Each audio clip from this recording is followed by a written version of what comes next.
aren't quite so bad with Salyer, but we've been told a bunch of stuff in the past. So we'll all kind of brace for that, whatever it might be. Richard D says, are those real brick walls in the studio? Sure they are. Look, doom, doom, doom, doom, doom.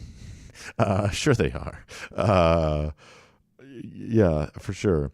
Jay Shipe says he has suspicions.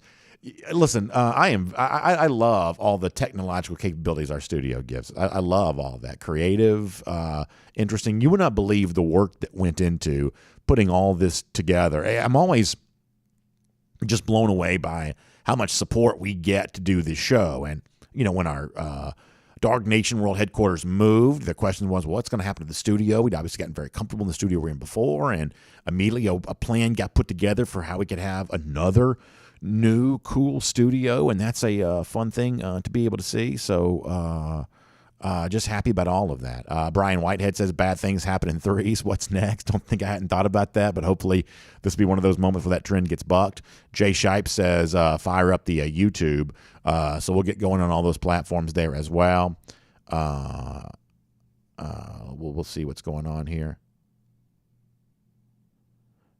Jermaine King says, we're on other platforms now. Before the Hedges this week, Jeff almost had me convinced that his fireplace wasn't real. That's interesting. That's funny.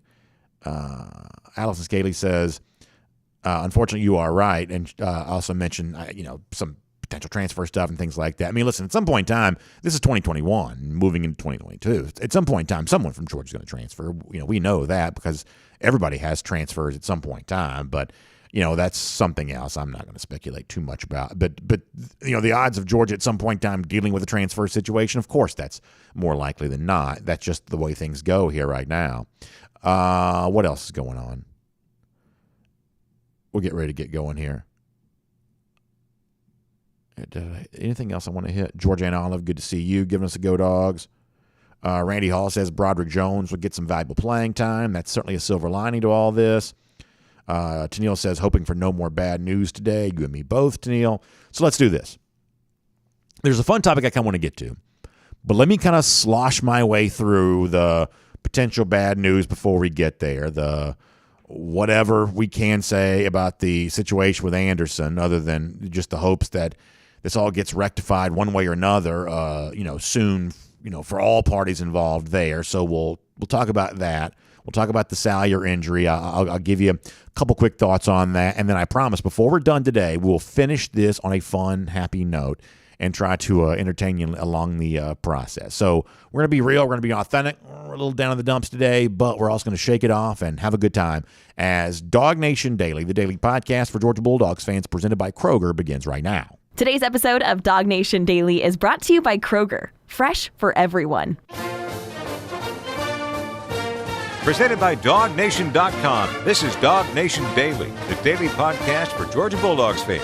Here's your host, Brandon Adams. Given the time of morning we record this show or broadcast it live, given that time, it's a little bit unusual for breaking news to happen right as our show is coming on the air. For the most part, we're reacting to news and we're predicting how news is going to break throughout the day. But every so often, one of these stories kind of falls in your lap right before the show begins. Today's an example of that, and at least in terms of its potential impact on Georgia on the football field, it's certainly not good news, and you're left to determine how challenging the situation ends up becoming. But there were multiple reports out there. I guess UGAsports.com and Dogs247 had this first. DawgNation has a story up with Connor Raleigh right now as well. The Georgia left tackle Jamari Salyer is going to miss what's expected to be a couple of weeks because of a foot injury. Now, foot injuries, as you know, some of the other Georgia players have a tendency to linger sometimes. So the fact that it's only thought to be a couple of week deal, I guess that in itself is some silver lining to all of this. But also, Georgia fans, man, they just feel like they've been through the ringer when it comes to injuries with so many guys and so often. And listen, part of this is just because the medical stuff is just somewhat unknowable. But there's this sense in which, well, maybe it's only going to be a week, or it's going to be week to week or day to day, and then all of that ends up being 4, 5, 6 weeks. And in some cases, guys that were hurt before the season began for Georgia, you're still hoping to get them back healthy at some point in time. That injuries just have a way of kind of lingering. And for a lot of fans, they feel like that, man, it's just really hard to get the clear picture of exactly what's going on with guys and their timetable. And sometimes it gets accelerated and it slows back down. For other guys, it seems like it's moving pretty slow for a while. And you're just not really left to be sure what to say. I mean, here's the one thing that I'll say about this in regards to Salyer. You're not going to get much sympathy from the rest of the country right now, because what Georgia's going to do, and the hope is that by the last couple of weeks of the season, moving into that game against whomever, possibly Alabama, more likely than not, maybe Alabama in the SEC championship, that Salyer's back and he's healthy and he's getting the rest that he needs now to be ready for all of that. But it is a reminder of just what Georgia has done so well. That if you lose a guy like Salyer, even for a brief window of time, the fact that you can step in and replace him with a guy like Broderick Jones, as I said before, you have this notion that the other programs in the SEC, the other programs around the country are going to have any sympathy for you on that. Just probably not when you've got that kind of depth overall in your program. But it is another example, though, of just kind of what Georgia has dealt with. A lot of challenges this year in relationship to injury. And there's a part of me that's just not quite so sure. Does it just seem like Georgia has this many injuries because the roster's so deep and everybody knows all the players, and so therefore everything that happens on this roster is going to be magnified?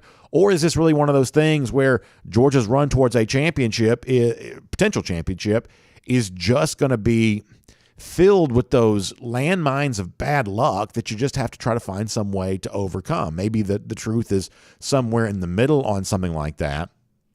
But it goes back to over and over again, the same thing that has been talked about throughout the entirety of the season. You get the impression, and we played this audio for you, was it Tuesday? Maybe we played this audio, that Kirby Smart used the word tremendous. He used the word tremendous to describe the way in which he thinks this team has come together this year. It's day-to-day leading to week-to-week preparation that leads to a team that's ranked number one, hasn't really played a close game since week one, and really shows no signs of slowing down, even in light of the injuries that it's dealt with. And so, listen, I don't want to be flippant about this and say there is no injury this team could sustain that would slow it down. This team can't be stopped. I'm not going to be flippant in that regard. I mean, obviously, at some point in time, player absences do kind of add up, and they certainly make the job more difficult, even if they don't quite change the end-of-season goals. But I do think that when Smart says some of the things that he says, I know your eyes kind of gloss over sometimes. It sort of feels like the kind of paint-by-numbers coach speak that you just expect him to say. But, man, there is a vibe that Smart gives off when he talks about this team that I do take really seriously. I get the impression that Smart's really enjoying coaching this team. And I get the impression it's the player-led situation there. It's the fact that the players take that leadership mantle. They take the lead when it comes to things like that, and they have found a way to just keep everything in perspective, whether it be the praise you get for being so good or the challenges that come when you deal with those injuries. It seems like Smart is really happy with the way this team is preparing on a day-to-day basis and over the course of the last multiple weeks. And so a team that's handled all of that before, you think they might be in a position to handle this Salyer thing there too. And you obviously hope that this, maybe unlike some of the other injuries that Georgia's dealt with, is one of those that truly does resolve itself sooner rather than later, and it doesn't linger the way that even some of the other foot injuries did for Georgia a little bit earlier this year. So the bottom line is DawgNation.com got the story. I guess UGA Sports and Dogs 24/7 had first that Salyer is injured. He's going to be out for the game against Missouri on Saturday. You don't really need him there. Georgia's 38-point favorite, something like that. Also maybe expected to miss next Saturday's game against Tennessee. That's a little bit more challenging. But once again, when you are number one, you earn yourself the luxury. When you've played as well as Georgia's played, you earn yourself a lot of luxuries. And one of the luxuries that Georgia has right now is allowing a guy like Salyer to get healthy. So we wish him well in doing just that. Now, here on DawgNation Daily, presented by Kroger, I got to shift gears now and talk about something even more unpleasant. And what's really frustrating about this is that we all want to know more. We all want to jump to a conclusion one way or another.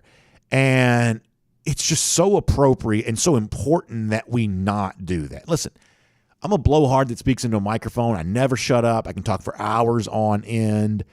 But there are just some moments in life where saying less is better than saying more, and this is one of those instances. You know the story at DawgNation.com by now. At least most of you are aware that Georgia linebacker Adam Anderson, the team's leader in sacks, is being investigated for an allegation of rape. That's not the same thing as being charged. It's really important to note that there is an incident report, but that's not a criminal charge right now against Anderson.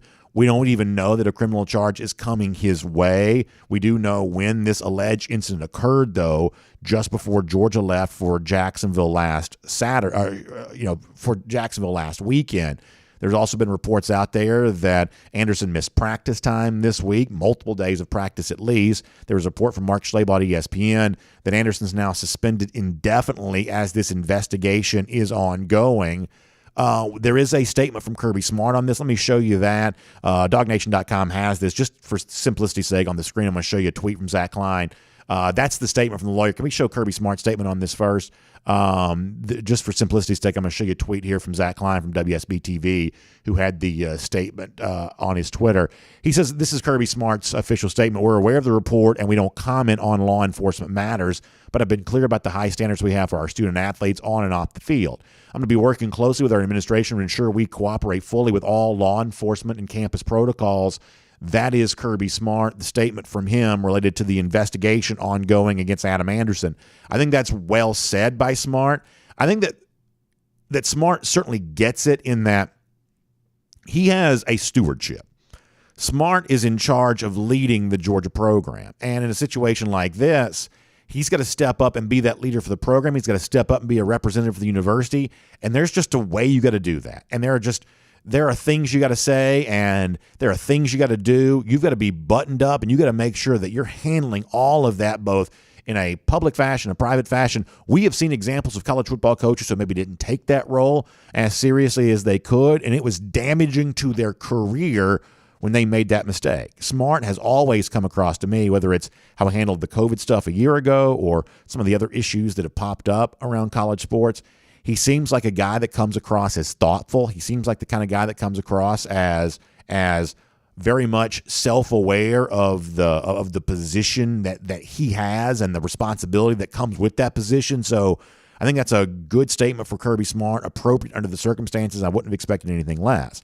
Also, Adam Anderson has an opportunity here as well, an opportunity to defend himself against whatever is being alleged of him, whether that allegation results in a criminal charge or not. He's got every right to defend himself. And obviously, in our society, the way that happens is you get a lawyer, let the lawyer speak on your behalf, and Anderson's lawyer stepped up and spoke for him yesterday there as well. And once again, you can read the statement from Anderson's lawyer at DawgNation.com, but just simplicity's sake here, I pulled a tweet from Seth Emerson because he's got the statement kind of self-contained right there, just a little bit easier to share it that way. He says, Steve Sadow, who's kind of a well-known attorney, he's represented some high-profile clients before, says on behalf of Mr. Adam Anderson that Adam denies in the strongest terms possible the unfounded and unsupported allegations of sexual misconduct. He's been notified of the allegations made to the police and to the UGA Opportunity Office, that's the EOO, and has come to learn that the complainant has already made inconsistent claims that she was, quote, unconscious during the conduct to the EOO, but, quote, awoke from sleep by the conduct to the police.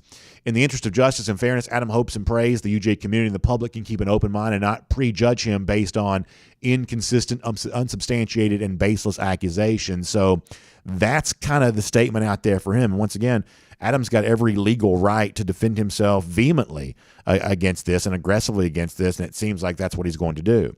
And this obviously comes as a great shock to all of us, and you're all kind of like me saying, boy, you'd love to just blink your eyes, wake up, and have this all be just some gigantic misunderstanding and the whole world gets put back together the way it was before yesterday. But unfortunately, in situations like this, it's just not quite that easy. And it may be a good while before we have any resolution to this whatsoever. And, you know, I just think it's possible to pray for everybody involved, and that's, I guess, what I try to do. I mean, if you're the young lady in this instance, it is not an easy thing to step up and say that you were wronged. That takes a lot of bravery to be able to do that. And if you're Anderson, he's clearly got a side of this story himself that he wants to tell, and he's got every right to do that. And I just think the appropriate thing for me, and maybe for all of us, is just to step back and let this process play out, and certainly hope for happier times for everybody involved. So no easy way to transition off that, but this is DawgNation Daily, the daily podcast for Georgia Bulldogs fans. We're presented today by Kroger, and we are with you at 9:45 on, and we can bring that down just a little bit if you don't mind. We are with you at 9:45 on the DawgNation homepage. Let's bring that way down if we can. DawgNation.com homepage, DawgNation app, also Facebook, YouTube, Twitter, Twitch. That's our video platform starting at 10 a.m. And, of course, we are also available podcast on all the various podcast players. We are available on the radio at noon on Athens Sports Radio, 960 The Ref, and just really happy to have all of you with us on the program today, no matter how you get to us. And a big thanks to our friends at Kroger for making it all possible. You know, I love what Kroger does for us. And, listen, I love what Kroger can also do for you there as well. Right now, one of the most important things a lot of folks are thinking, especially as you head towards the holidays, is you're looking for a great job. And my friends at Kroger are going to be hosting a hiring event that's going to give you a chance to get one of those great jobs. It's going to be coming up Wednesday, November 10th. It's 2 to 5 p.m. It's for veterans and their families. Now, listen, there's all kinds of great benefits when it comes to pursuing a career at Kroger, but some of the stuff you get are flexible schedule, next day pay, up to $21,000 in tuition reimbursement and more for our veterans and their families right now. So here's the website to go to. It's thekrogerco.com. It's a little bit of a different website than I've given you before. It's thekrogerco.com/hiring-event. Once again, thekrogerco.com/hiring-event. And you can find out more about that. You can also stop by and just speak to someone in a Kroger store. They'll be happy to give you all the information you need on that. So if you're a veteran of our great armed forces, or you're the family member of a veteran, this is a great time to get involved in a great career at Kroger and find out why so many people that watch us and listen to us are really thankful for the job opportunities they've been given by Kroger, and they can do some of those same things for you there as well. So find out a lot more about that. All right, so here is my, I guess, attempt here for all of you. Now, listen, I can't make light of anything that happened with Anderson, and, you know, the injury situation of Salyer is a totally different type of deal, but here's what I'm going to try to do now. We've gotten that out there. I gave you the facts on the Anderson thing. Obviously, you know, kind of a little somewhat surprised to start the show on a much note of lesser importance, but still an impact for Georgia football field with the Salyer thing. So let me do this. From this point forward, no more bad news. Bad news is part of life. Bad news creeps into the world of football.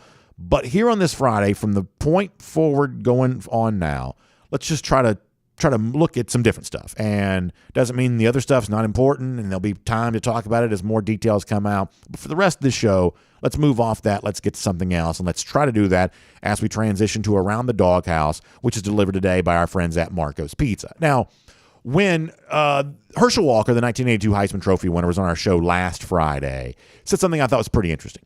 I was talking about, you know, as someone who won a national championship, how do you feel about Georgia's pursuit of a national championship here again this year? And you should go back and check the video. Now, listen, a lot of you heard it on podcasts. I know we had a little bit of an audio issue with the interview on video last week, but it's actually contained for you on the DawgNation YouTube page. So if you didn't get the full experience with Herschel last week, you can go back and watch it on YouTube, or go back and listen to last Friday's podcast. The audio is crystal clear on all of that for the Herschel Walker interview. One of the things that Walker said was he kind of laid out some reasons why he thinks that actually this year's Georgia team in a lot of ways may be better than the team that he played on in 1980, which certainly gets some attention. But there's actually something else, another comparison that I think is probably pretty interesting when it comes to the Georgia Bulldogs. And listen, I know this is one of those things that just kind of sounds like something you're supposed to say, but just think about this for a moment. Can't you make a case that right now this Georgia team, at least to some degree, reminds you of the 2017 Georgia team just a little bit? I mean, can't you make that case a little bit? I mean, obviously, you know, great play from defensive guys, echoing what Roquan Smith did in 2017 is just one example of that. But even some of the statistical stuff is really pretty remarkable. In 2017, you know how many points per game Georgia averaged? 37.5. You know how many points per game Georgia's averaging right now? 37.9. Beyond that, you know, you look at what Stetson Bennett's currently doing. Now, listen, we don't know what JT Daniels' future is going to hold. Maybe Daniels plays on Saturday. Maybe he plays some on Saturday and plays the entirety of the season the rest of the way. We don't quite know about that. But what we do know is that with Daniel sideline and Bennett playing, what we've seen is Georgia kind of settle into a situation that, once again, where the offense kind of looks like it did in 2017. Now, they're not running the ball nearly as successfully as they did back then with Chubb and Michelle. And if DeAndre Swift's your third running back, then you're a really good rushing attack. Georgia's not nearly as successful at that right now. Georgia averaged like 258 yards a game or something crazy on the ground in 2017. So they're not quite approaching that standard as of yet. But the overall formula, I would say, is pretty similar right now. That Georgia is is rushing it better now than they were earlier in the year, and they're actually maybe throwing a little bit less. They actually threw the ball a ton against Clemson, are throwing it less per game right now.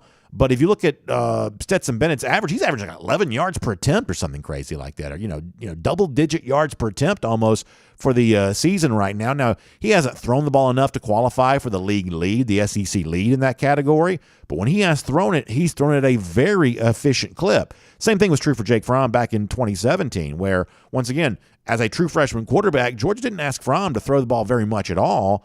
But when he did throw, he was throwing for more 9 yards per attempt. He was, near the top in the country when it came to a statistic like that really matters to me. Yards per attempt is always going to be very important to me because it's the intersection, if you will, of explosiveness. Do you throw for big yards, and efficiency? Do you throw for a high percentage? If you really want to find out the intersection of how efficient you are in terms of completing passes, how explosive you are in terms of how far down the field those throws go, yards per attempt is always going to be that. Fromm didn't throw it much in 2017, but when he did, his yards per attempt number is really pretty high. Same thing for Stetson Bennett right now. His yards per attempt number really pretty high there as well. Now, here is what the old me would have said in response to this. Now, and by the old me, what I mean is, as recently as last year, certainly in 2019, probably even 2018 there as well, that, well, it's great that Georgia's a really good defensive team, and it's great that they are, once again becoming a really good running team, rushing attack team, and they're not throwing it very much right now, but when they are, they're throwing it efficiently. Like, it's great that Georgia's doing that. But once you get to the national championship, once you get to the college football playoff, you've got to have the high-powered offense. You've got to have the high-powered quarterback. Some of y'all can probably think of a couple dozen instances when I've said that. Some of y'all can probably think of many, many times when I've, at least figuratively speaking, pounded my fist on the table and made that case over and over and over again. You've heard me do that over and over again. And this is where I kind of have a little bit of an internal debate with myself, because I guess in a roundabout way, I do think that's still true. In a roundabout way, I do think that while Georgia does look a pretty good bit like, from a playing personality standpoint, it looks a good bit like the team in 2017 that won the SEC, made the college football playoff, won a thrilling Rose Bowl, came within an eyelash of winning the national championship that year. This team does resemble that team, but it doesn't right now particularly resemble the 2018 Clemson team that throttled Alabama, the 2019 LSU team that throttled everybody, or the 2020 Alabama team that was maybe more explosive than either of the last two. It doesn't particularly resemble those teams very much. And maybe that's a harbinger of doom for Georgia to come later on this season. It certainly could be. You can't help but notice the way in which this Georgia team feels like an outlier in comparison to recent national champions. But let me try to put a silver lining on all of this. And you can agree with me on this or not, but at least acknowledge the possibility of this for a moment. Yesterday, we made a comparison between Georgia and other national championship contenders based on the complementary football that these teams are playing. That Georgia and Alabama are the only two teams in the country with an offensive and defensive efficiency in the top 10, at least based on the ESPN Football Power Index. Everybody else is way more imbalanced than that. But think about those teams offensively that are in contention for the national championship right now. See what you notice. We just last week saw Michigan State stay undefeated, beating Michigan in really a pretty thrilling game. Why is Michigan State a national championship contender right now? It's because of what they're doing with the rushing attack. They got a Heisman Trophy candidate at the rushing attack, and that's allowing Michigan State to be in the conversation for the college football playoff. Maybe they get there, maybe they don't, but the reason why they're in that discussion right now is because of how they've run the football. I think you'd say the same thing for Oregon there, too. Oregon is a little bit like what Georgia has been, the West Coast version of that. Even with Justin Herbert in the program a couple of years ago, this was not a super high-powered, throw the ball all over the field type team. What you think of as what Chip Kelly used to be, super explosive offense, trying to run 100 plays a game. That's not the Mario Cristobal style, and even bringing in Joe Moorhead in his offensive coordinator, that really hasn't changed too much. Oregon's a little bit of a run-first type team out there in the Pac-12, and yet they use that formula to beat Ohio State a little earlier this year. In fact, you can kind of go on and on through those top teams in college football. Not so much in Oklahoma, and all of a sudden now, after running the ball pretty well early in the season, Ohio State's starting to throw it a little bit more. You find some outliers there, but for the most part, you're seeing the rushing attack be a little bit more a part, I believe, of the national conversation in college football than it's been in the past. So I'm not quite so sure what you do with that. Admittedly, I think it's kind of a cool thing that Georgia looks so much like the team that's been the most successful under Kirby Smart in 2017. But concurrent to that, it's also admittedly true that that recipe didn't win the title in 2017. They fell just short. In 2018, 2019, 2020, it seemed like the sport was greatly moving away from that. But look around. There's no Mac Jones. There's no Devontae Smith. There's no Joe Burrow. There's certainly not a Joe Burrow. There's no Trevor Lawrence right now. Is there a chance that the sport itself is just regressing away from the kind of high-powered, explosive offenses that have won national championships in recent seasons? I think it's still to be determined if that's true or not. But to the extent that it is true, I think you'd have to say that's pretty good news for UGA and the profile with which it's playing right now. That is Around the Doghouse. It's delivered today by our friends at Marco's Pizza. And, of course, Marco's, a great thing to turn to. You're getting ready to settle in for the parade this afternoon. I know my children were disappointed they couldn't go to the parade. So they got a bunch of kids coming over, going to watch the parade there around our living room, and I'm guessing, I won't be there, but I'm guessing if I did walk in, the other thing that you'd see strewn all over the living room with those kids, a bunch of boxes from Marco's Pizza, because that's what we do. We get stocked up on that Marco's Pizza when the folks are coming over, because you can feed a lot of hungry mouths. It tastes good, and it's a great price there as well. So whether you're doing that this afternoon or heading through the weekend, whatever you're doing, Marco's Pizza goes great with all of that.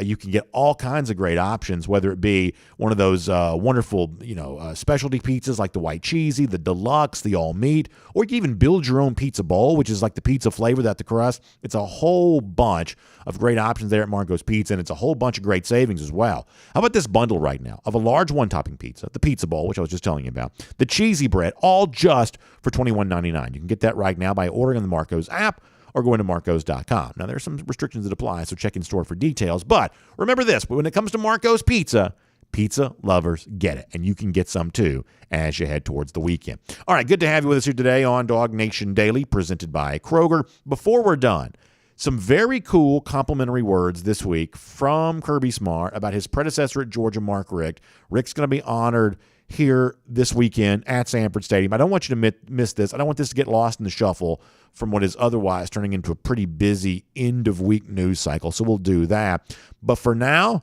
as I said before, we're going to try to keep the happy vibes going here for a little bit and try to turn the attention away from some of the other stuff now that we've taken care of that business. Let's get into everything going on with UGA recruiting right now, and there is potentially a lot going on with UGA recruiting, so let's do it all right now as we go on the road with Jeff Sintel, assisted by AAA. Good to have you with us, too. All right, we have it. Let's see if we can figure out what's going on here. All right.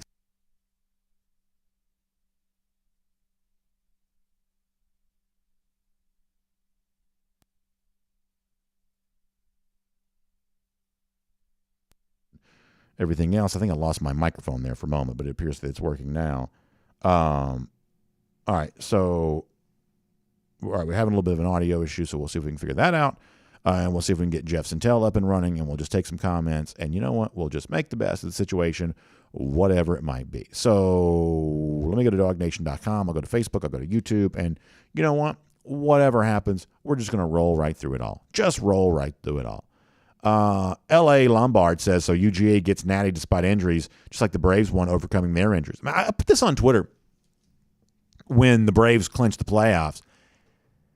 I mean, and listen, Major League Baseball and college football are completely different sports, but there is a feeling and a vibe that you get when you see the Braves overcome a Ronald Acuna Jr. injury that I think does restore your faith that just about anything's possible. Now, I don't think anything involving Georgia is really all that dire as far as on-the-field stuff goes. I just think the college football teams are better equipped to handle that kind of thing. If you care about gambling odds at all, the absence of Jamari Salyer won't change the betting odds for Georgia, Missouri 1 iota, and it really won't change the Georgia, Tennessee odds with any of that kind of stuff either. That's just not going to be. It's just not going to matter there in that regard. But it's obviously the kind of thing that still stresses you out a little bit. So. Yeah, I mean, I think for a lot of Braves fans who are Georgia fans, there is a little bit of comfort you take in that. Why, if the Braves can do this, then why can't Georgia do that? And thankfully, I don't think the situation with Georgia is quite as dire as it appeared to be for Atlanta there for a while. So I'm seeing a thumbs up. Does that mean that Jeff is ready to go? All right, so it sounds like Jeff is ready to go here, and so disaster has been averted there.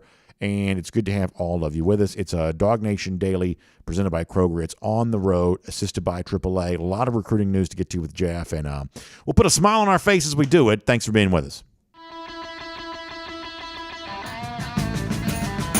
From Athens and across the SEC or wherever the recruiting trail may lead, here's a DawgNation.com insider. All right, we'll say hello to Jeff Sentell here on the road, assisted by AAA. And this is one of those moments, like once again, where on the road really is certainly appropriate. Jeff and I will speak now and then see each other later on this evening there at Woodward Academy for a terrific game on Peachtree TV, streaming at CBS46.com. Region championship on the line between Woodward Academy and Creekside. Let me tell you this. You got big-time college prospects on both sides of this game, so that's going to be a ton of fun. Can't wait to kind of dive into that a little bit deeper later on here this evening. But, Jeff, before we get there, a lot of recruiting news to take care of, so I certainly appreciate you being with us here this morning. Brandon, good morning. I think the way things have gone over the last 16 hours or so, I was on cover 4 just looking at my phone, seeing if there was any commits about to happen. Because that would have been the time to kind of break the mood a little bit about how things have been going with the Salyer news and the unfortunate storyline there involving Adam Anderson at this time. But hope springs eternal. Georgia's going to have basically its last major impactful home game official visit recruiting weekend teed up for tomorrow. Well, I want to start right there then, because there's obviously a lot of other guys who've been pretty active on social media this week talking about upcoming announcements or teasing decisions. It's been a pretty active week on social media for a good number of UGA guys, but since you brought it up, let's begin right there. What can you preview for us in terms of a chance to get some, recruits in the stadium on Saturday, or early noon start? Obviously, a logistical issue once again, but what's that list looking like here right now? Yeah, I think it starts with one of the things we try to do here in this lane of all of our coverage platforms at DawgNation is I try to really tell the stories behind these recruits, and the piece I'm working on that will go up today on DawgNation.com is about perhaps the greatest German import to America, at least American football. Fill in the blank there with your favorite car or type of machine manufacturer there. That's Hero Kanu, a very aptly named Hero Kanu. Parents are Nigerian and European. It's funny, the name Hero. Very interesting how that probably is going to be on the all-name team for all time. But Brandon, about 2 or 3 years ago, he wasn't even playing football, man. He was a center back, and he was a goalkeeper right outside of Munich. And there's so many threads to weave here. There's a former American college football player that now runs a scouting service in Europe where they identify international talent, European talent, and bring them over stateside to play American college football. And that's why Hero Kanu is now in California taking these official visits. He's been to Ohio State, Notre Dame, and Oklahoma over the last 3 weeks. Mom actually flew over from Germany to be with him in California for this last month so she can go on all these impactful visits. And let me tell you, Brandon, he went to see Georgia a couple times during the summer. He has stacked up his trips to where Georgia has the last one, and he's going to get to see a very impressive program. I think when you can say you're the number one team in America, I think that sounds different to a young man from Europe. And great relationships already established with Travion Scott and the Georgia staff. And he's been watching Georgia football all along, Brandon. I remember him telling me he was watching the Clemson game. He couldn't imagine how so many fans came from Georgia up to a couple other states to watch the team play and to support the team. He watched the pick six from Chris Smith. He realized the team had 7 sacks. And he's really been looking forward to this trip to see Georgia for quite a long time now. So bringing a guy like potentially Kanu, with the German heritage, it reminds me so much, and a lot of Georgia fans of a certain age, remember bringing over Richard Tarditz back in the 1980s, the Baritz Blitz from France. So it was a great pass rusher for UGA back in the late stages of the Dooley era. For some reason, thinking about Kanu and his background makes me think a little bit about Richard Tarditz and what he once was for Georgia all those many years ago. Well, Georgia's recruiting staff will think of everything, and you better be assured that they're going to bring up, you wouldn't be the first guy from Europe to come over here and star and set some school records and be revered by this fan base. There was a fellow from France that also did kind of much the same things you're trying to do with being a European import into the college game. And I guess if I was a hype master or a circus master, Brandon, I could say that still the nation's best player is coming to visit. The number one player in the country is coming to visit Georgia this weekend, and it just turns out in this instance that the number one player is in Germany. And the number one player in the European Union is coming to visit Georgia this weekend. Yeah, certainly kind of interesting to think about that. Let me bounce around with a few more names here as we're on the road. It's just by AAA with Jeff Sintel here today. Obviously, one of the things that got my attention is we're now, I think, just inside of 2 weeks away from four-star wide receiver Andre Green Jr. making his college announcement. Georgia and Clemson, North Carolina, the three hats on the table here. I guess I've kind of gone in and out of, wondering if Georgia and Green were a realistic possibility. And, obviously the two teams that Georgia's competing with haven't exactly had the world's greatest seasons here. Have the Clemson struggles or the UNC struggles, especially UNC, given the fact that at one point in time it was kind of thought to be a hot team on the rise. And that, for the most part, hasn't happened, although they are favored against Wake Forest on Saturday. But the point is, does the UNC-Clemson struggle help Georgia with Green at all, or is that unrealistic? Here's what I think is unrealistic in that statement, Brandon. I think Georgia has always been in the Final Three, kind of maybe the soft Final Three with Andre Green Jr. I don't think it's the withering of those two schools so much as it is the continued achievement of Georgia, the way they're putting players into great positions to succeed. I think one of the pitches, which is kind of one of those bizarro pitches, is Georgia can say, look what we're doing with these, guys that we didn't even expect to be our frontline receivers this year. Look how we're producing. Look how they're producing. Look how quickly you could get into this offense, get into this Todd Monken system, and start making some plays. I think really the timeline for Andre Green Jr. is Clemson was the school. Clemson was kind of the quote-unquote dream school, or the school that he always followed. He knows that they only offer 4 or 5 receivers every year, and they usually sign 2 or 3 of those. His offer came very late, and I think it allowed some schools like North Carolina especially and Georgia to kind of get into the picture. But, I mean, every time I've interacted, every time Green has told me about Georgia, he's used the words truly amazing. There's nothing not to like about Georgia. How much they kind of feel like they've been a priority throughout. Georgia kind of kept continue to recruit him hard, even during the Luther Burden saga. I can remember, I think last week he told me that Kirby Smart on the Thursday before the Florida game, he was scheduled to be on a Zoom call talking up all things Georgia. I think this is a situation where Green Jr. sees 3 really cozy and ideal fits, and now he's just looking for something that will separate one from the other two. So if I'm a Georgia fan who wants to see Georgia still bring in that impact wide receiver, add that name to the 2022 class, is flipping Kojo Antwi my best, most realistic, most likely to occur circumstance? Is that where I'm looking right now if I'm looking to add that big name receiver? And, listen, and Antwi's like a top 20 national receiver. So, he's not as highly rated as some of the guys we talked about, but he is like a top 150 recruit, so that's still a pretty big-time prospect. But the point is if I'm looking to add that big receiver, is Antwi the most likely name right now?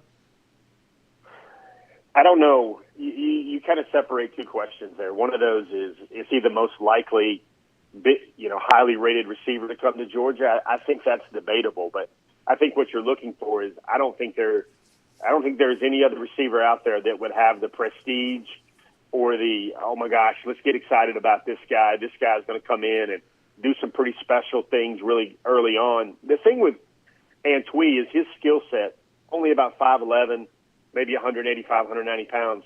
That kind of fits into the archetypes that Georgia has right now with other very desirable, very productive high school receivers in Denylin Morissette, Dylan Bell. They've kind of got sort of players like that are all going to do those same things and the same body types. For me, Andre Green Jr., I've long looked at him as a top 5 receiver in any cycle, the type of guy that can do Pickens-esque things really early on at Georgia. I think Green could be that guy. Green's the one that you want, the home run hitter, you want the sticks of dynamite, you don't want the guy that just has incredible ball skills. And I know everybody's ear hears Andre Green Jr., and they start thinking about A.J. Green, but that's kind of been the pitch where Georgia wants him to come in and be a transcendent receiver for the program. I don't think any of the other names left out there, potential flips. I mean, Georgia's going to have to wade through a big mess with LSU and Alabama to really get into the mix. They are into the mix with Shaz Preston. They're in the top four there, Final Four there with Shaz Preston. But that's kind of the two names I would think of. It would be Shaz Preston. It would be Andre Green Jr. Those are those guys that you would look at them in any cycle and you would go, this guy does a lot of things to stand out. This guy has true All-American game breaker talent, early impact type guys. I think that's the tier of prospect that if you're looking for that great closing addition to the Georgia class, I think those were the two names I would focus on. That's certainly interesting. I don't know, speaking of the word interesting, I don't know if there's anything right now related to UGA recruiting potentially more interesting than what might be going on with Julian Humphrey, who obviously this kind of dovetails with the war of words by proxy that's going to happen between Kirby Smart and Dan Mullen related to what Mullen has said about recruiting, what Smart has said about recruiting, and obviously we've seen Florida lose its top 2 rated recruits in its class recently. Mullen's really been grilled for the lack of success in recruiting, and then obviously there's nothing that Georgia fans would love more than to see UGA really punctuate all that by swooping in and getting a guy like Humphrey, a good-looking defensive back who's been, I think, at times thought to be connected to Georgia, made it official by decommitting from Florida, has hinted on social media a lot as of late that he's ready to make a new decision. How well positioned do you think Georgia is for that with Humphrey? Yeah, I think Georgia has certainly established itself as the team to beat. Kind of ironic, Brandon, how he hits the reverse gear, backs up his recruitment, and his Final Three doesn't even have Florida in the Final Three, when at one point he was the chief recruiter for Georgia. It's kind of like, I guess in a Florida fan's eyes and viewpoints, this would be like a Malachi Starks or a Jalen Walker or a Richard LeCount hitting the eject button from a class when just as recently as that Alabama morale-sustaining eruption for Florida when they almost beat Alabama. That was Humphrey. I remember him. He was in town that week. He was touting that that's the direction the program is heading, and look how close they are to Alabama. And then he commits less than 3 months later, and he doesn't even have Florida in the Final Three. Brandon, one of the programs that's in his Final Three, LSU, doesn't even have a head coach right now, so no one even knows whether or not the new LSU will retain Corey Raymond or not. Likely they will, because he's so very good at what he does. But you really got Texas A&M, Georgia, and then LSU there for Julian Humphrey, and he's already established. He's already been quoted as saying Georgia is his clear leader, and there's a lot to like about him, what he can bring to the table. Jaheim Singletary's another guy that's expected back in Athens this weekend. 5-star cornerback out of Jacksonville, former Ohio State decommitment. You want to talk about a good closing flurry of punches for Georgia's defensive back room in the 2022 class. Those two guys would set the table for being ideal. And another thing, Georgia just seems to value Julian Humphrey even a lot more than his home state Texas A&M Aggies do.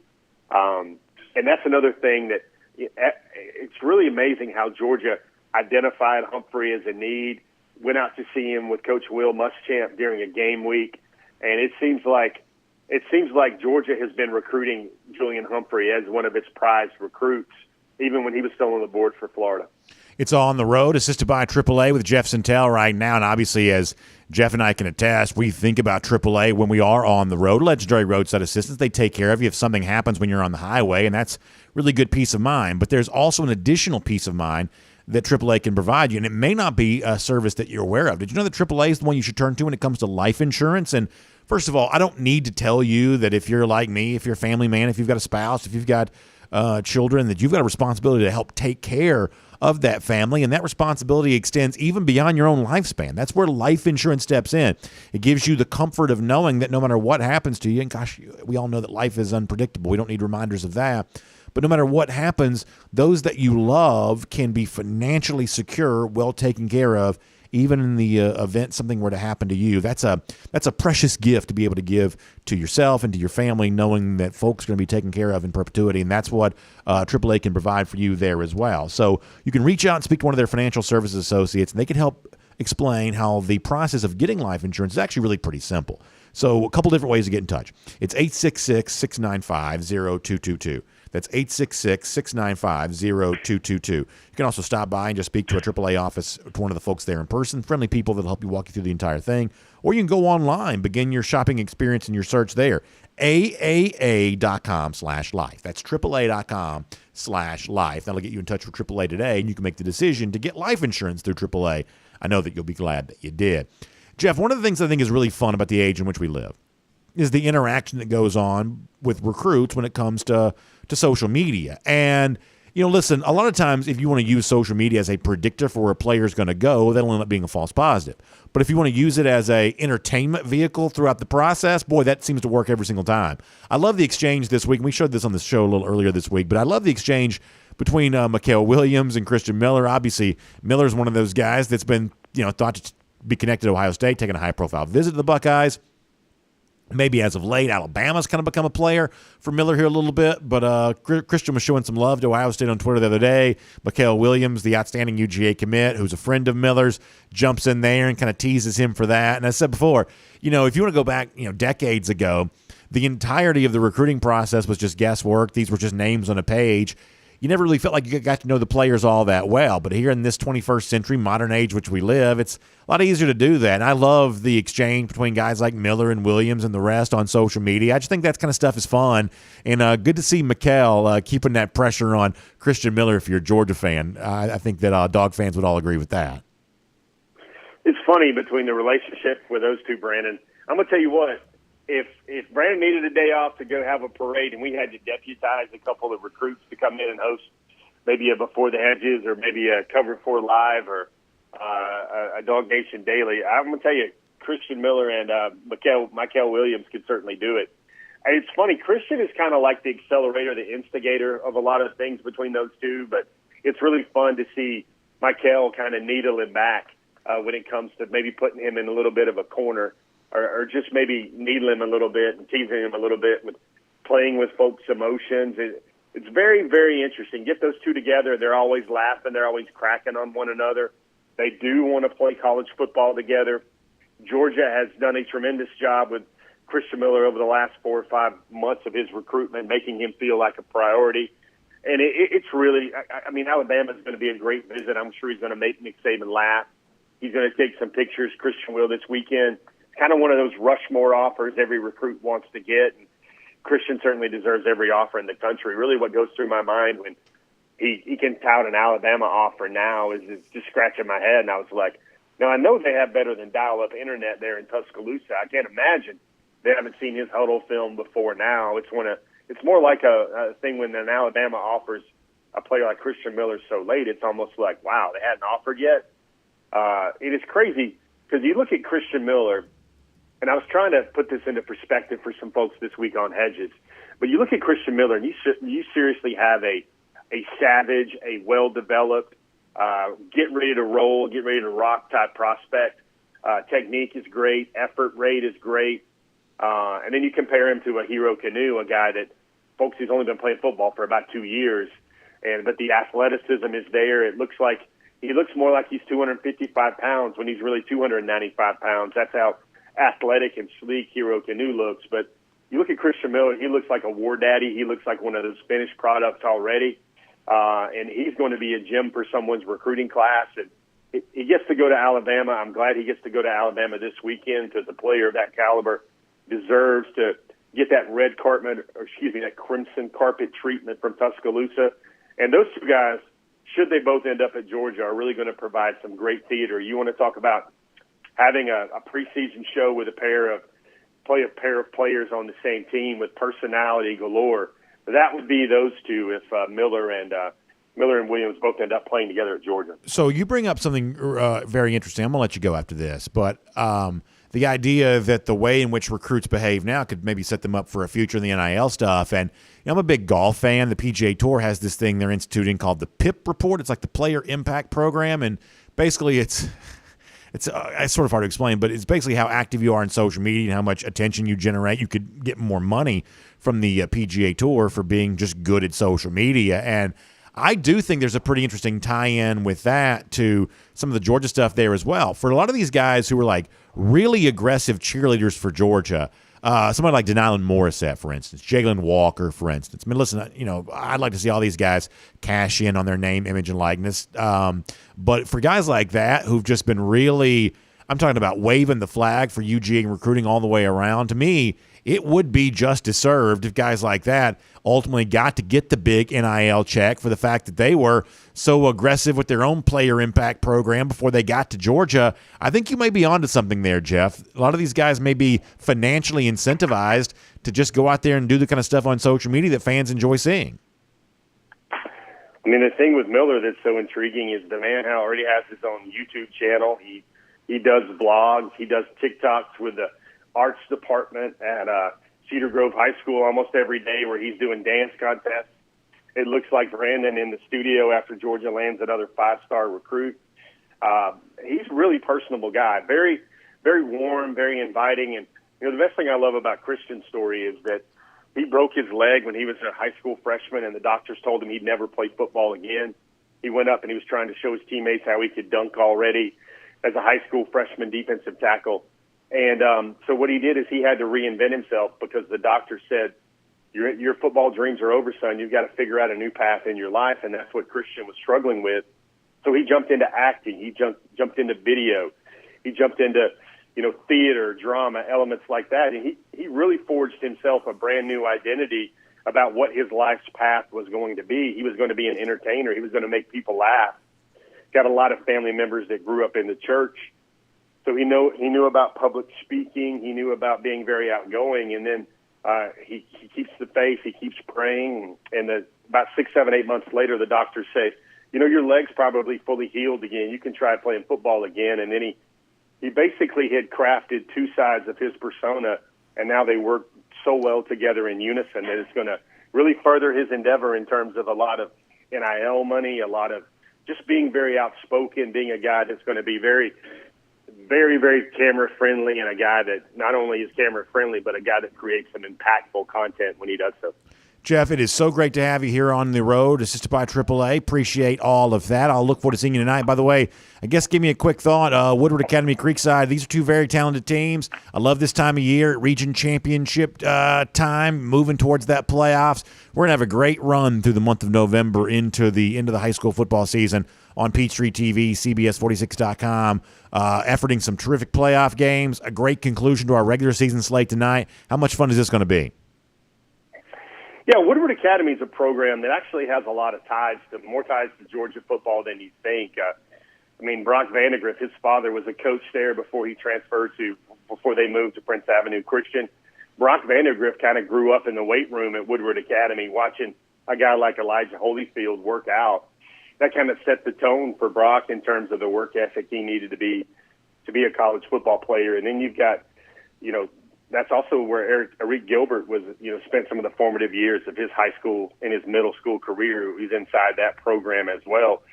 I think when he got his offer from Georgia when he was in the summer of the 8th grade, he was still technically classified as a member of the Woodward Academy team. And then the thing that kind of brings it all present day is when you look at a player like Damari Alston, a really talented in-state running back, Ohio State liked him for a long time. He winds up choosing Auburn. And when you watch him play, I think, folks, it's going to go through your mind is it's like maybe the Georgia fans that will be watching the broadcast as they will go, okay, this is the type of player that's really pretty good, especially really good on the high school stage. And it makes one think just how good Jordan James and Branson Robinson must be for Georgia to go outside of the state to look for those national elite running backs to play for RBU. No, I think that's right, Jeff. Good stuff all the way around. We'll see you there tonight for that terrific game on Peachtree TV, CBS46.com. Can't wait for that. And, of course, we'll see you next Friday once again back here on DawgNation Daily, presented by Kroger and on the road, assisted by AAA. We'll look forward to talking to you then. Hey, Brandon, one more name I got to drop. I wouldn't be doing my job if I didn't let folks know about a key, impactful 2023 visitor out of Mississippi. Think about this for a second. Georgia brought Nakobe Dean out of Mississippi when he was the number one player in that state. Branson Robinson is another guy, number one player in that state in this 2022 recruiting class. There's a young man by the name of Suntarine Perkins. Going to have that story up on DawgNation soon as well. But this is a guy. He's a top 60 overall prospect, Brandon. I think he's a lot better than that. I'm going to put him in the same Parthenon of ability with a Nakobe Dean and a Branson Robinson. He's about 6'3", he's about 215. Really loves Georgia, really loves the connection he's built with the staff. I went to see him in Mississippi, Brandon, when I was there to check out Big Bear and Branson and a lot of other guys. One of the reasons I really wanted to make that trip was to get to meet Sunterrain Perkins. And I'm going to tell you, I drive up in that high school. Here's a sneak preview of the story. I drive up into that high school, hop out of the rental car. It's one of those small towns where when there's a unique vehicle or an uncommon vehicle that pulls up in front of the football field house, everybody like averts their eyes and their heads are on a swivel. They're like, "Who's that?" And one of the things that you could immediately find amongst 40 teammates was you knew who Sunterrain Perkins was, about 6'3", about 210, 215 pounds. And what was in his hand, what was around his neck, but a Georgia lanyard that they'd given him when he was on his unofficial visit over the summer. Okay. That's what he keeps his keys on. That's what he wears around his neck. Months later, to me, when you see those little things out of a prospect, I mean, he could have had a Mississippi State lanyard on. He could have had an Alabama. He could have had a Ole Miss. He was still rocking the Georgia G months after his trip.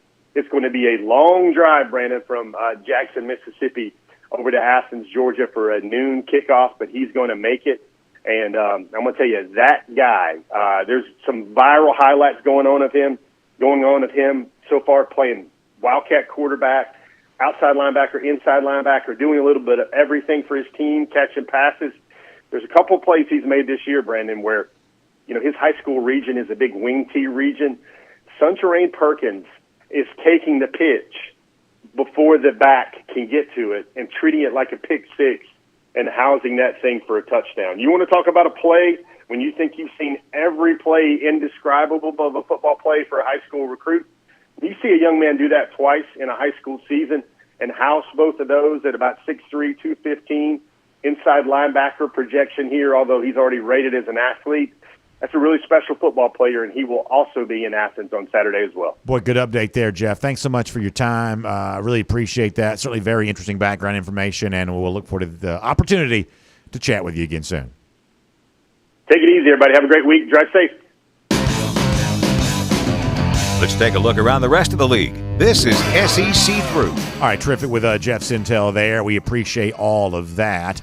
A lot of recruiting information, big chance for Georgia to host some visitors on Saturday, and certainly very interested to see the way the rest of that list plays out. Obviously, Jeff Sintel, an invaluable resource as we do all of that. We also want to go cruise around the SEC here, courtesy of our friends at Royal Caribbean. A quick reminder to you that it's a great time to be back on the seas again, and it's just great to have those Royal Caribbean ships back on the seas there as well. Great opportunity to take a Royal Caribbean cruise, and listen, the one thing that everybody's thinking about when it comes to those Royal Caribbean cruises, I'm talking about Perfect Day Coco Cay. Wonderful, wonderful island oasis, private island in the Bahamas, exclusively available to those on Royal Caribbean cruises. And I know a lot of folks getting those vacation trips ready to go for the end of this year, moving into 2022. I'm not going to lie to you. I spent some time yesterday kind of looking at that schedule thinking, boy, how nice would it be for me to be able to get on one of those Royal Caribbean cruises here coming up very soon. So I'm thinking about that. I hope you're thinking about that there as well. It's a great time to do that with Royal Caribbean. I'm dying to see Perfect Day Coco Cay. So the last time I was on a Royal Caribbean cruise ship, Perfect Day, was kind of coming together. I really haven't had the full Perfect Day Coco Cay experience.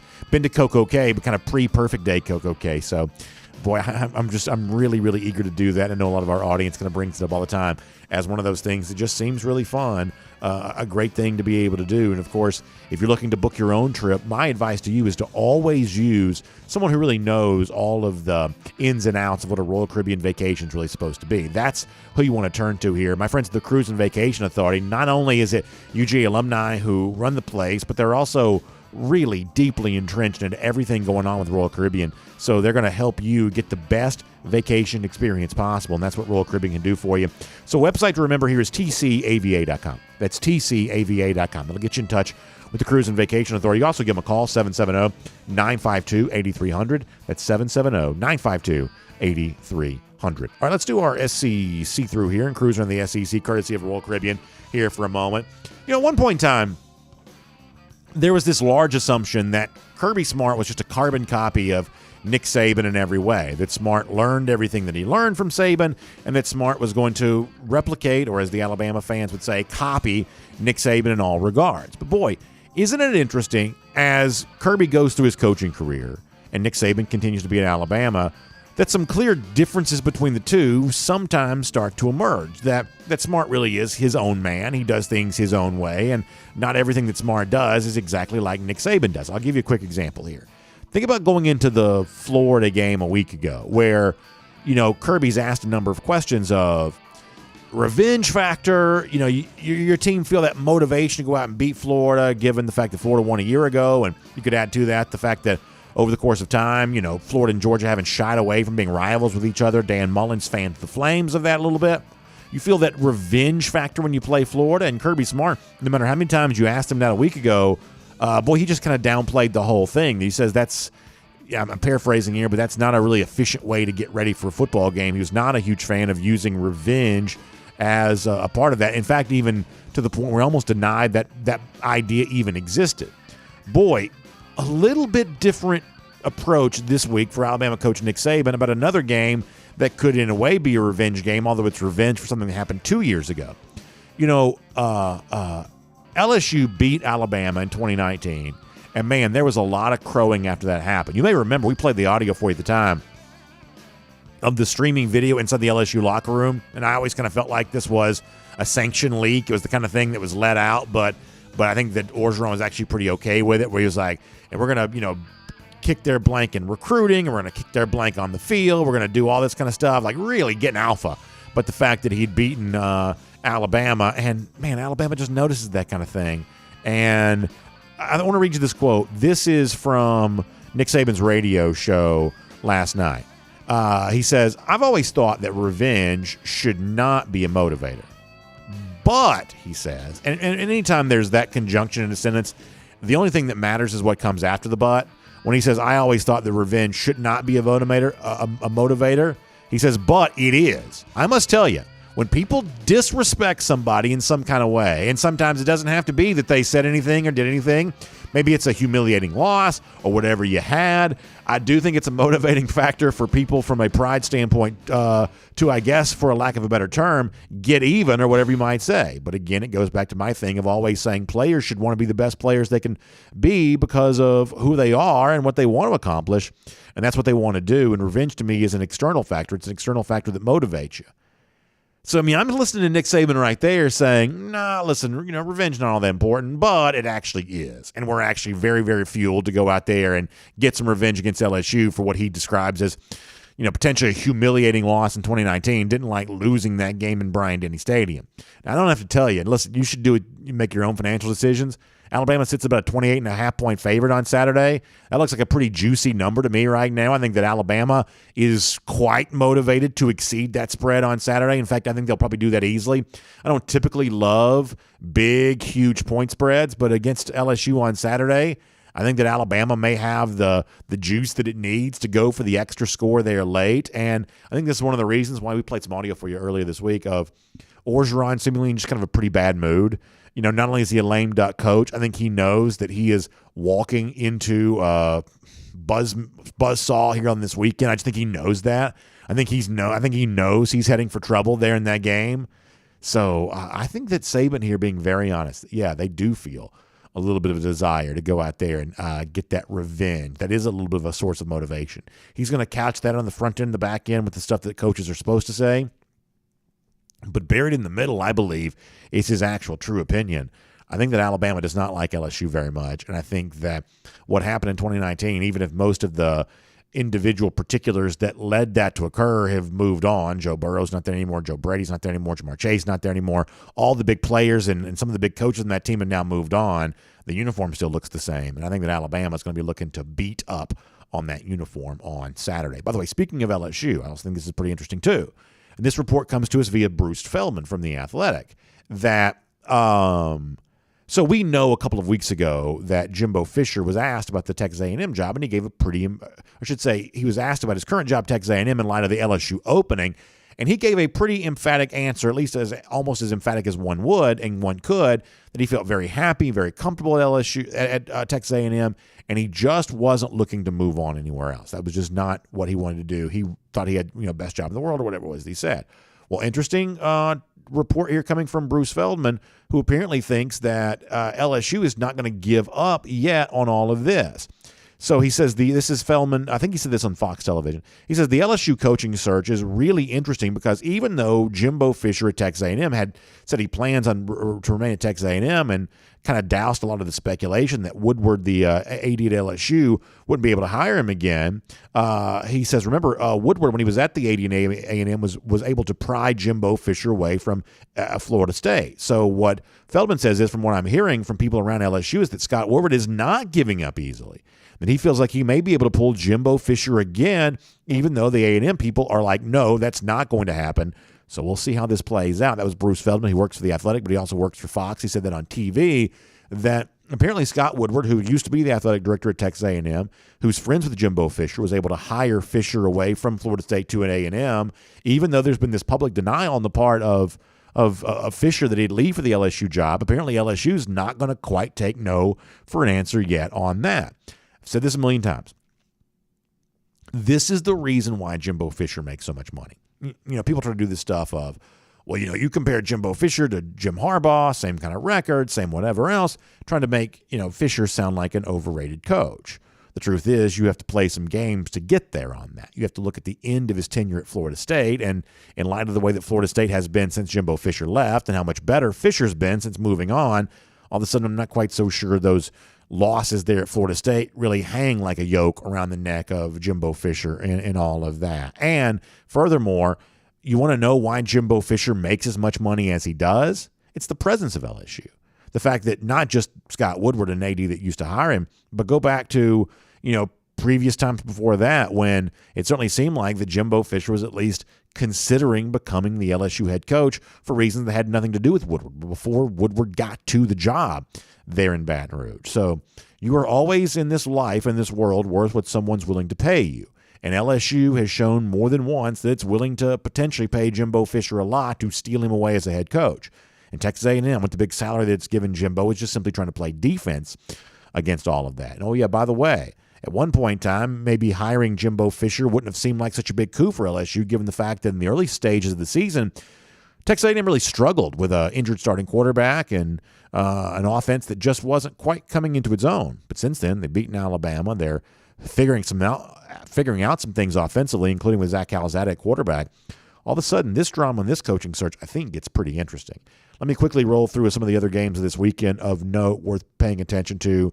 I think the SEC has done a pretty interesting job of putting a total blackout on Hugh Freeze going back to Ole Miss. I mean, have you heard anything about this week?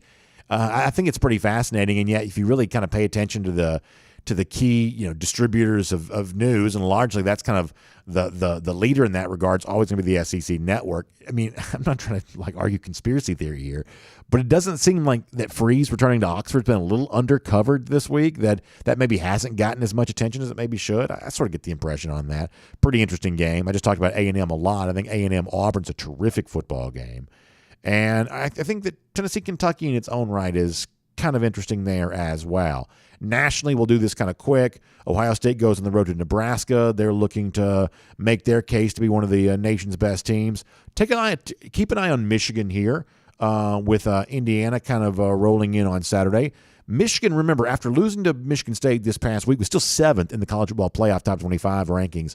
I think giving you an indication that Michigan is still very much part of this playoff discussion, despite the fact that people like to mock Harbaugh and despite the fact the Wolverines took a loss. I think that's worth paying attention to. Of course, undefeated Wake Forest, you should know, going on the road to UNC this weekend, is an underdog. So an unranked team favored against a team undefeated and ranked in the top 10 of the college football playoff top 25. Keep your eye on that. And Cincinnati gets Tulsa. It's a chance for Cincinnati to finally do what they really haven't done very much lately, which is really beat up and hang a pretty score in one of these AAC teams. For the most part, Cincinnati's failed to do that. If they want to have a national championship case, they're going to have to.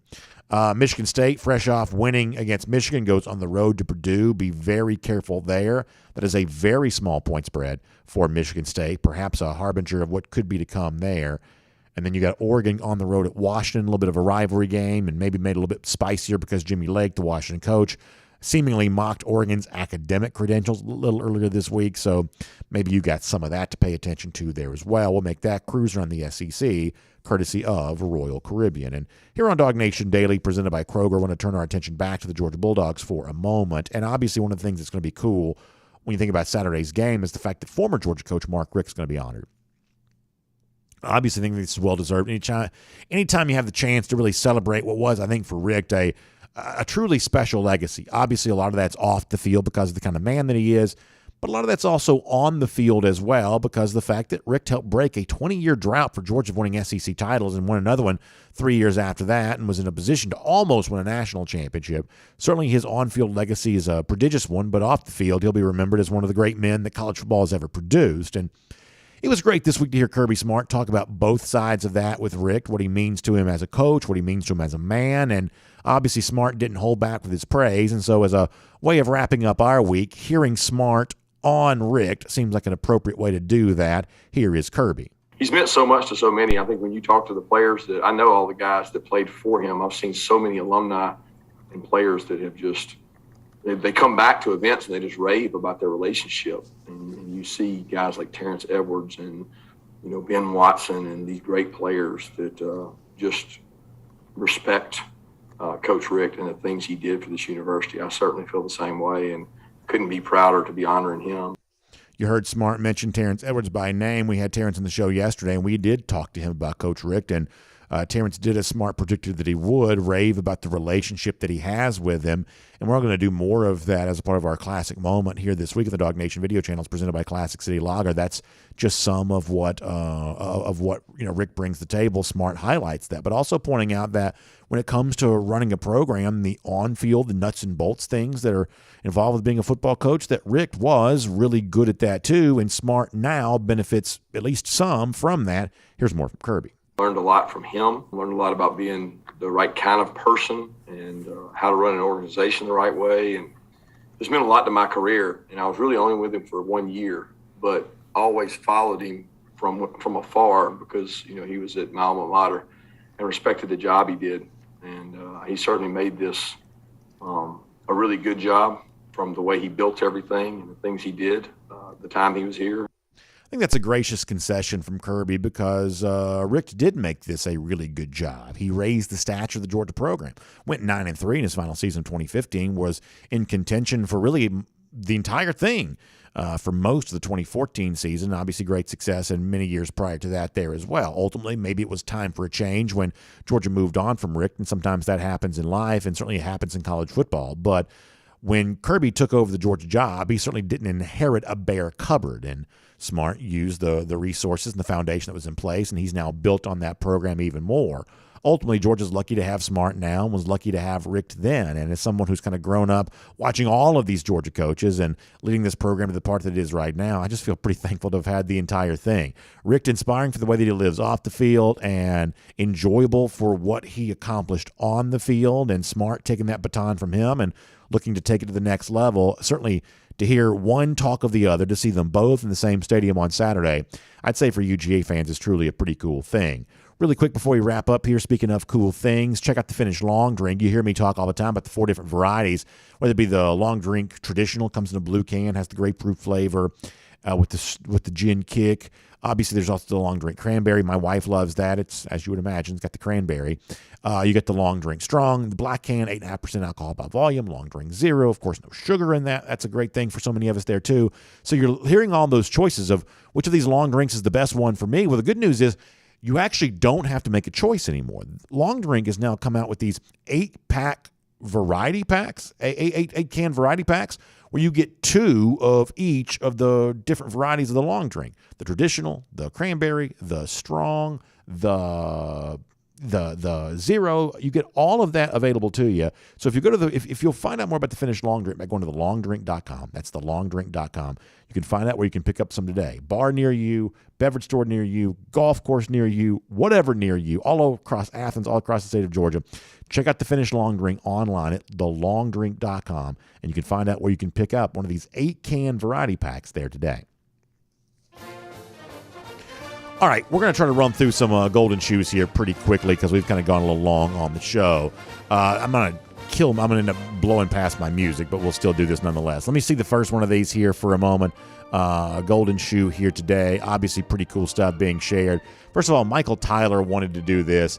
He says, can you please plug this Facebook group on the podcast? We've got so many dog fans in Florida, and we need 4,000 vouchers before we can get a UGA tag in Florida. I've purchased 6, and I only have 2 cars. No excuse for not being able to get this done. So the Facebook group is Bring UGA License Plate to Florida. I actually saw the plane flying last week that had a message kind of encouraging Georgia fans to do that. So sounds like they're at 1,612 right now. They need a few more. So if you're a Floridian, we have a lot of Floridians that listen to us who are big Georgia fans, go ahead and get your Georgia-themed license plate so everybody can have one, because you can't have them until everybody does. So as Michael says, let's do that there. Good job, Floridians, for trying to get that done. Our next golden shoe, our buddy Jermaine King. This is a reference from last night's Cover 4 Live when Jermaine said, it's 2 a.m. and I just finished this edit for you. He says, I thought I would give you a Good Friday chortle. Hashtag Go Dogs, hashtag JD to NYC, hashtag Georgia Vice, Daniels and Pickens. So what I said was, given the fact that one of the playoff games in Miami at the Orange Bowl, and the possibility that maybe a George Pickens comes back from injury, that maybe JT Daniels is healthy back then, I wanted to see those two guys kind of strutting into Miami like Crockett and Tubbs from the old Miami Vice. And I'm telling you, Jermaine's done a great job on this. And I'll tell you the coolest part of all this is that he's got the 80s themed Georgia t-shirt underneath JT Daniels, Sonny Crockett style linen coat. Like, that's the coolest part of all of this. That's the part that I'm sure probably took the most work to do. Jermaine's very talented on stuff like that. He's also just a very funny guy. He kind of has a great sense of humor. So that is well done all the way around, Jermaine. We have a couple of other golden shoes to give out here today as well. William, who's at GTKiller82, says 70% of the world is covered by water. The rest is covered by Nakobe Dean. And after that pick 6 interception against Florida, you could certainly believe that's true. He's probably covering more ground in Georgia right now than those Joe Rue Spiders are. That may be what Nakobe Dean has as a claim to fame right now. So good stuff by GT Killer on that. Our buddy William Perry, apparently he and some of his friends took the hashtag Keep Dan Mullen sign with them to Jacksonville last week. Obviously, a lot of Georgia fans want Dan Mullen to stay right where he is, and so I think that's pretty funny. So a pretty good job by William on that. Josh Johansson shared this. This is kind of funny. He says, Jeff Collins is not going to like the tweet from Blooper here, who's going to Athens on Saturday, and then he's down there at the bottom, got Kirby Smart smiling, Jeff Collins wondering what's going on. Instead of a 404 takeover, this may be a 404 passover, with Blooper deciding to come to Athens instead of coming to Atlanta for Georgia Tech on Saturday. That's pretty funny stuff by Josh Johansson sharing all that. Is that the last one? Yeah, so good stuff there. Great golden shoe submissions and a great way to close out our week. How about a Gator Hater countdown? Dogs go back to Jacksonville. Get another win against those Florida Gators. Just 358 days from right now. We will see you Monday. Enjoy the game this weekend. Enjoy high school football with us here tonight. Parade this afternoon. What a time to be in the state of Georgia. So enjoy all of that. We'll see you back here Monday. DawgNation Daily, presented by Kroger. And on video. Time now for R.S. Andrews Cool Down. I guess the hopes of us ever doing a shorter show are just gone with the wind at this point in time. We are just blowing past the hour mark easily on all of that. So we will cover it all here right now. So good to have it. It's got to be short comments, though. So DawgNation.com, Facebook, YouTube, all of it. We've got to be short with comments because I got to get on the road and fight all this traffic getting over to Woodward Academy later on today. But good stuff nonetheless. So let me pop over here to YouTube first. We'll get some comments there, and we'll just do it all. Paul Moon says we've known that for a while. Yeah, I think that's probably true. Mark Brantley also says he loves the Miami Vice edit. He said, I had the same coat on family photos in the late 80s. So I'm going to admit something here. I actually had a white linen coat into the 2000s. There's a part of me that just kind of likes that sort of 80s style a little bit. And I love linen. You know, I'm one of those guys, maybe eventually I'll live in like a tropical locale or something like that. And so I used to have a white linen coat. I used to love that thing. Michael Porter likes the vest. Appreciate that. Thank you very much. Yeah, I got a bunch of layers on today. I said this before our show began that normally I got my UGA gear. I'm decked out in that, but I got to take a bunch of clothes to high school football tonight. It's going to be cold, and so I just didn't feel like putting on some clothes and then taking a stack of clothes this deep to go get ready for high school football. So I just decided to go ahead and put it on. Yeah, you got to get a little close there. The one thing about the check shirt is it kind of plays with the video there a little bit, but nonetheless, that's good stuff. Appreciate that. Scott Pete says, clothes talk, really? I mean, some of y'all, you just won't let us be a human being for like 5 seconds. I mean, some of y'all are just like football robots, which, listen, I got all the respect in the world for, but it's not as if we did a whole show on clothes. We talked it for 5 seconds. But some of y'all are like, football talk, and we will keep it going for you.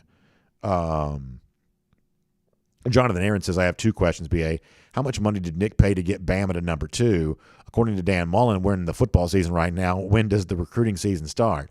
Jonathan, that's actually really funny. And I think that Mullen is going to be very, very slow to live down any of that. And listen, people can say, well, he got taken out of context. But the fact of the matter is the only reason that Mullen got taken out of context is not because the media ran with an erroneous quote. It's that Mullen bent over backwards not to answer a straightforward question. Mullen was asked, hey, do you need to do better in recruiting? And so Mullen, in twisting himself in a knot and trying not to answer the question, is what actually sets all that up. So I'm in 100% agreement with you on that, but I have to admit I am not in 100% agreement with you on the issue with Nick Saban paying to get to number 2. I said this on yesterday's show. Here is the thing that Georgia fans and Georgia itself, the program, I think has long made peace with. That while Georgia may be number 1, the road to a national championship goes through Tuscaloosa. It goes through Alabama. And for Georgia, that path to a national championship this year, I believe, certainly goes through Alabama. You may have to circle back around and beat Alabama again. But all the people kind of around the country that were up in arms about Alabama being number 2, I think what they're wanting the committee to do is what they themselves are fearful they couldn't do on the field, which is eliminate them from national championship consideration. They want the stroke of a pen in a boardroom to do what's just much more difficult to do on a football field over the course of 60 minutes. And y'all know I don't like Alabama.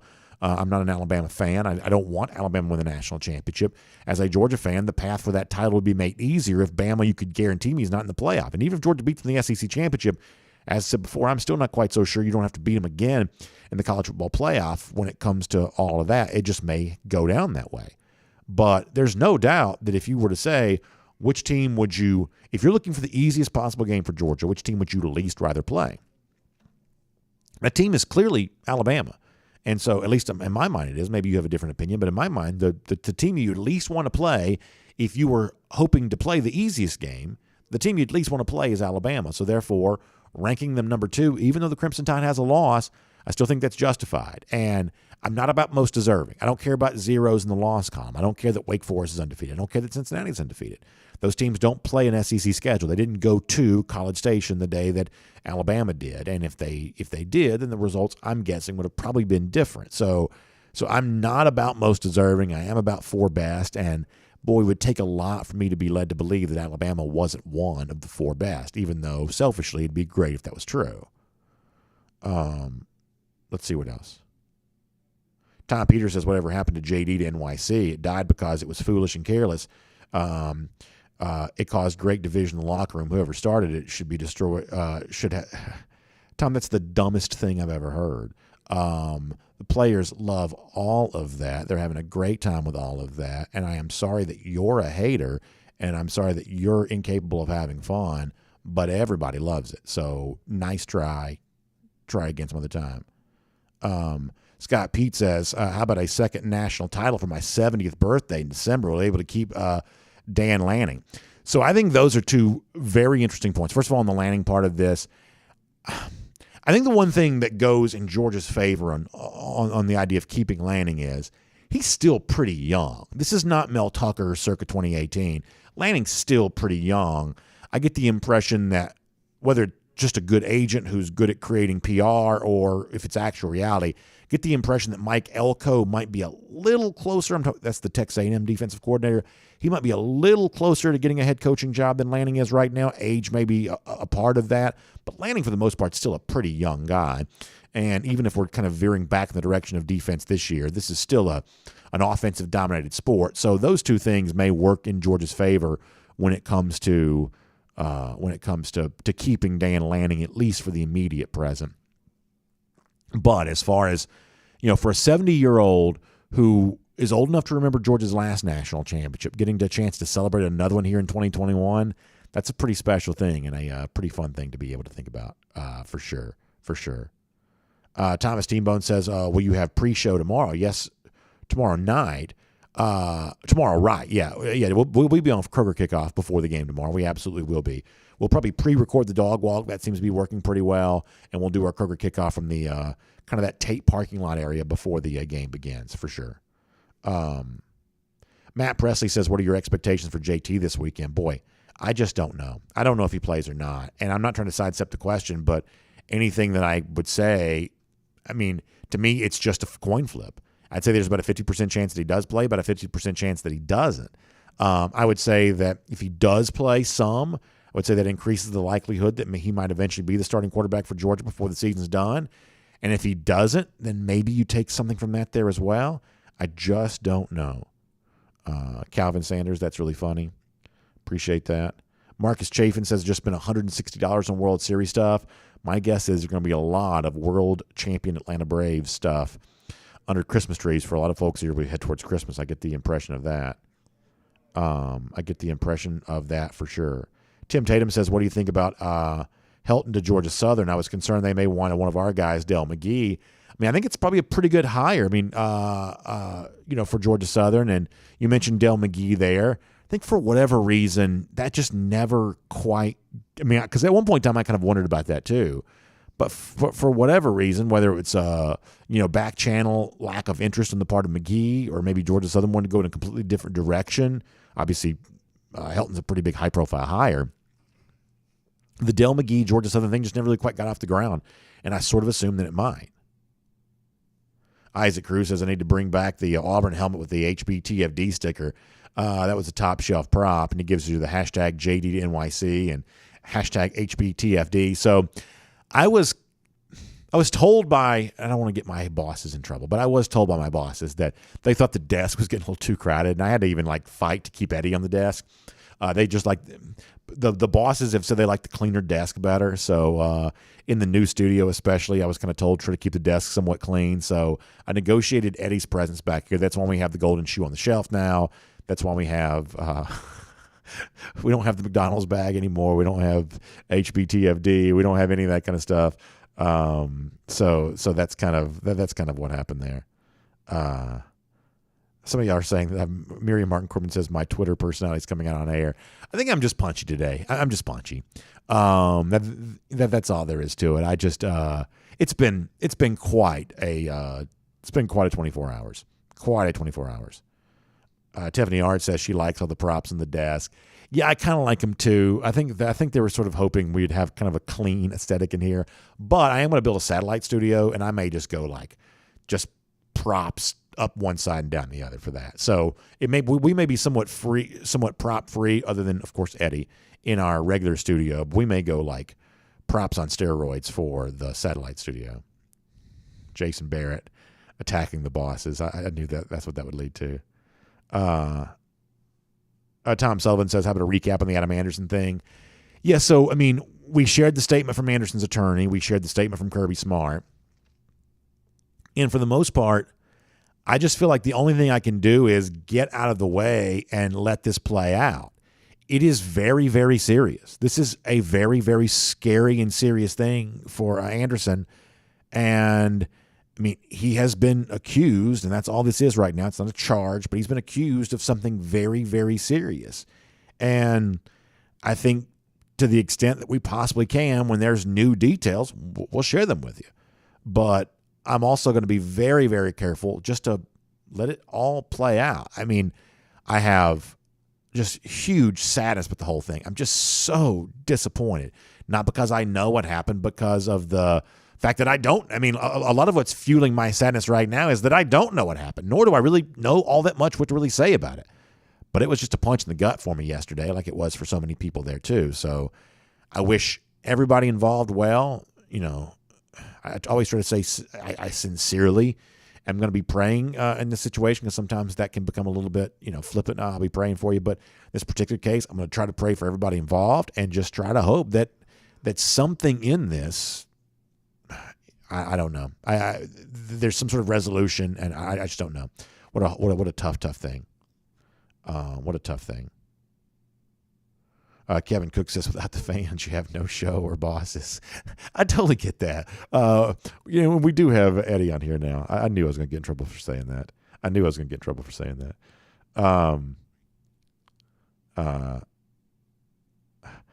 Somebody said, Lucy Bowers-Borgen said, us fans are the bosses.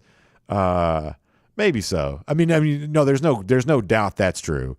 But does that mean that I'm going to get the chance to go props crazy here in the studio? I may not quite be able to do that. I shouldn't have said that. I'm going to be in trouble for even saying that. Curtis Cruz on the subject of JT Daniels needing reps. I mean, I will agree with you on that, Curtis, and we got to get ready to go after this. That if Daniels is going to play eventually, getting some playing time now to get those reps, I do think is important. Like, I don't think you just step back on the field and flip a switch and you just go out there and dominate. I just don't think you're able to do that. I think there is a process here for all of that. I do. Let's see what else. Gerald Harmon says the bosses are on line one. That may be more true than not. I get dragged in the principal's office about once a week for something. Yeah, so this will be my weekly trip to the principal's office. That's about right. Thankfully, it's not anything ever very bad, but a little trip to the principal's office, that's fairly common. Fairly common. Chris Tarpley also circling back on the Jamari Salyer injury situation. Yeah, tough. Bob Garrison says, what about BA versus the bosses in a steel cage match? Yeah, I'll be like the Stone Cold Steve Austin from the 1990s, who's, and I'll turn the bosses into Mr. McMahon. Maybe we'll do that.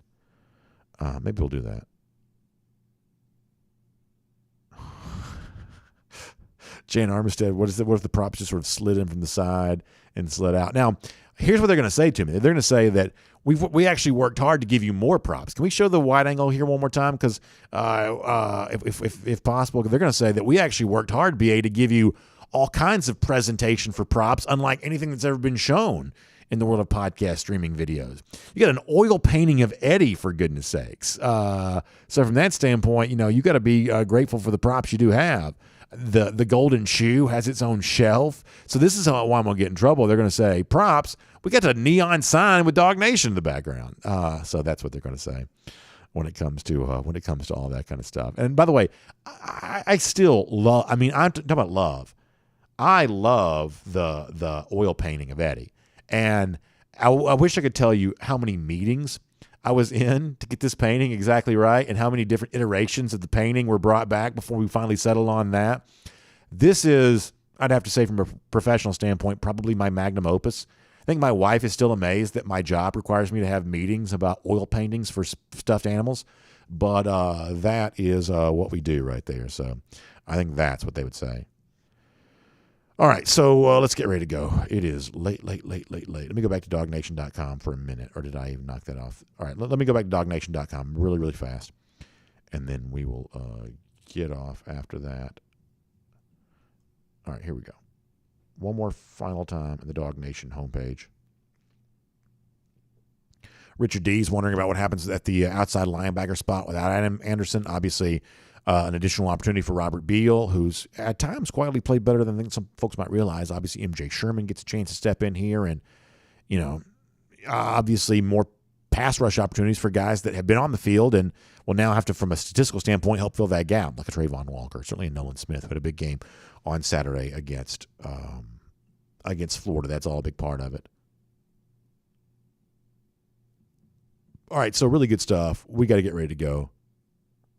Elijah Pitts, thank you for the kind words. I really appreciate that. It means a ton to me that you would say that. Y'all, I don't take that kind of stuff lightly. I really don't. And listen, I love going back and forth in the comments, and I don't mind when somebody disagrees with me or says whatever. That to me is just how college football fans express their love for the sports, the debate back and forth. But also, it is nice to hear some kind words every now and then. So, Elijah, I really, really appreciate that. That is a very, very kind and generous thing for you to be able to say. Let me also tell you this. Kind of a cool thing this morning.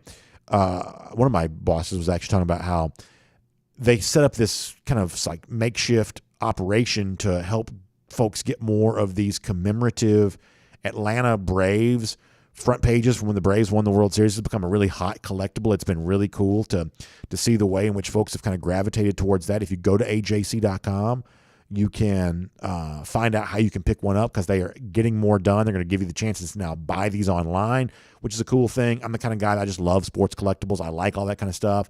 So a lot of folks framing these up. I've framed a ton of those type of things over the years. This is going to be another opportunity there on that. So ajc.com, you can find out more details of that. Also, terrific coverage of the parade starting really in just a few minutes' time there in downtown, and then rolling its way through Cobb Parkway into the Battery and finally finishing at Truist Park this afternoon. 9 different photographers the AJC is going to employ today to help give you every angle, every sight, every sound from what happens there with that. So that is really a special thing, and it is such a phenomenal moment for our city and really across our state and really across the region. SEC country is Braves country in a lot of ways. I know a lot of folks who are even not Georgians, not Georgia fans, they love the Braves. So what a special day this is. I think the expectation is for about 1 million people to be on hand between the various locations for what's going to happen with the parade today. That is really, really, really phenomenal. So congratulations, Atlanta Braves, for that. It's cool to know. I guess blooper, and there's been some rumors, maybe Jock Peters. I don't really know if that's true or not. But the Braves also represented tomorrow in some fashion there at Sanford Stadium. Obviously, big game against the Missouri Tigers, so enjoy that. And we will see you back here Monday for R.S. Andrews Cool Down. Of course, later on this afternoon, the R.S. Andrews Go with the Flow. All of our picks online and on video. And, of course, you can check out R.S. Andrews online at rsandrews.com for your air conditioning, heating, plumbing, and electric needs. Check them out there for that. And what else? Just come back Monday. DawgNation Daily presented by Kroger. We'll look forward to seeing you then.